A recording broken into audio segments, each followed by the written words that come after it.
Star India one मध्ये आपलं स्वागत आहे। पाहूया आजची प्रमुख माहिती। सर्वांना नमस्कार। सर्वांना स्वातंत्र्य दिनाच्या हार्दिक हार्दिक शुभेच्छा।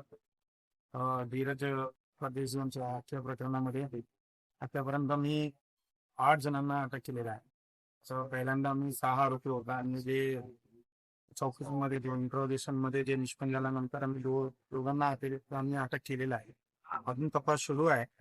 त्याच्यात PCR पण आहे आणि PCR नंतर पण घेणार आहे। जे जे लोक त्यांचा पाठिंबा दिलेला आहे त्यांना आम्ही 100% आम्ही सोडणार नाही। जे कोणी असेल त्याचे कोणतेही धर्म कोणतेही असेल कारण आम्ही त्यांना कडक कारवाई करणार। सर, सागर ब्रेक प्रकरणामध्ये एका महिलेने केस दाखल केली आणि ती वापसही घेतलेली आहे आणि मला दबावात मी केस दाखल केली होती असं तिचं म्हणणं होतं। मी एकटी होते, माझ्यावर दबाव होता।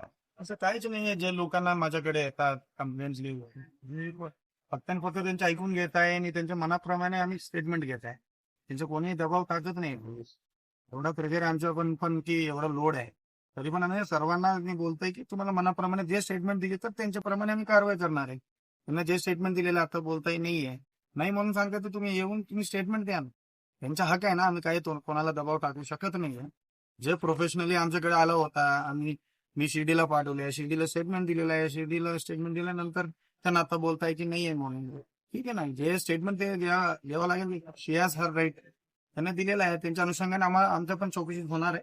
ते योग्यरित्या आम्ही प्रोफेशनली आम्ही नगरच्या घटनेबद्दल आता बरेच दिवस झाले, तुम्ही अटक काही आरोपी केलेत 8, पण कारण निष्पन्न काय होतं याच्यामध्ये? कारण आता तपास सुरू आहे। देखो एवढं ते सोपं नाही ना। आम्ही जे इंट्रोगेशन करताय त्यामध्ये निष्पन्न झाल्यानंतर आम्ही करू ना। आता सुरू आहे तपास। कारण निष्पन्न समोर येत नसल्यामुळं त्याच्या पाठीमागचे आरोप प्रत्यारोप वाढत चालले आहेत। असं काहीच नाही, कारण मी बोलतोय ना आता तपास सुरू आहे, झाल्यानंतर मी बरोबर ओके, आमच्या YouTube चॅनलला नक्की सबस्क्राइब करा। पाहत रहा स्टार इंडिया। फेसबुक आणि इंस्टाग्राम स्टार इंडिया वन ला फॉलो करा। पाहिल्याबद्दल धन्यवाद।